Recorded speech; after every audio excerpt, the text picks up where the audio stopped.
ඔයත් කණ්ණාඩියක් මිලදී ගන්න යන කෙනෙක්ද? ඔයා නැතිනම් කණ්ණාඩියක් සඳහා නැත්නම් ඔයගේ ඇස් දෙක පෙන්වන්න යන කෙනෙක්ද? මෙන්න මේ කාරණාව මතක තියාගන්න. සමහර තැන්වලදී අපි ඇස් දෙක පරීක්ෂා කරන්න ගියාම ඔබෙන් රැකියාව ගැන අහන්න පුළුවන්. ඔයා කරන රැකියාව හරියටම කියනවා. කණ්ණාඩිය හදන්න ගියත් එහෙම. ඒකට හේතුවක් තියෙනවා. සමහර විටදී ඔයාට හිතේ කණ්ණාඩියක් හදන්න ගියාම මේක මුදල් මත සිදුවෙන ගනුදෙනුවක් නේ. හැබැයි අපි විකුණන්නේ ඇස් දෙකක්. අන්න ඒක මතක තියාගන්න. එතෙන්දී ඔයාගේ රැකියාව අහන්නේ ඔයාට හිතෙන්න පුළුවන් මෙයා රැකියාව අහන්නේ මට මිල අධික එකක් දෙන්න වෙන්නේ නැති.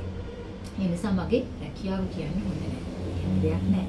ඔයා වෘත්තීය වශයෙන් ගුරුවරියක් නම් වෛද්‍යවරියක් නම් එතනක් තියෙනවානේ දන්ත වෛද්‍ය, ශල්‍ය වෛද්‍ය මෙහෙම කොටස් වලට වෙනස් වෙනවානේ. ඒ වගේම තමයි ලෝයර් කෙනෙක් නම් නැත්නම් කම්පියුටර්ස් එකේ ඉන්න කෙනෙක් නම් මේන්න මේ කියන වෘත්තීන් බොහොමයක් තියෙනවා. අපි කියනවා සංගීතඥයෙක් නම් මේ කියන හැම දෙයක් තුළම ඔයා කණ්ණාඩිය හදද්දී වගේ වෘත්තීය අවශ්‍යයි. ඒකට හේතුව තමයි ඔයා තෝරගන්න ෆ්‍රේම් එක.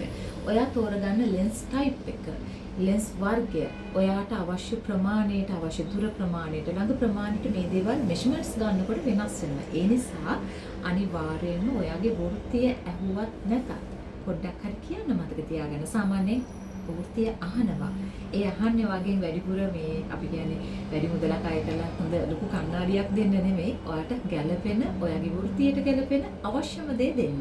ඒ වගේ මතක තියාගන්න. ඔයාගේ වෘත්තිය තුල හරි ප්‍රවීණයෙක් වෙන්නට පුළුවන්. හැබැයි ඔයා කණ්ණාඩියක් මිලදී ගන්න යන තැන ඉන්න අයට ඔයාගේ වෘත්තිය වැදගත්.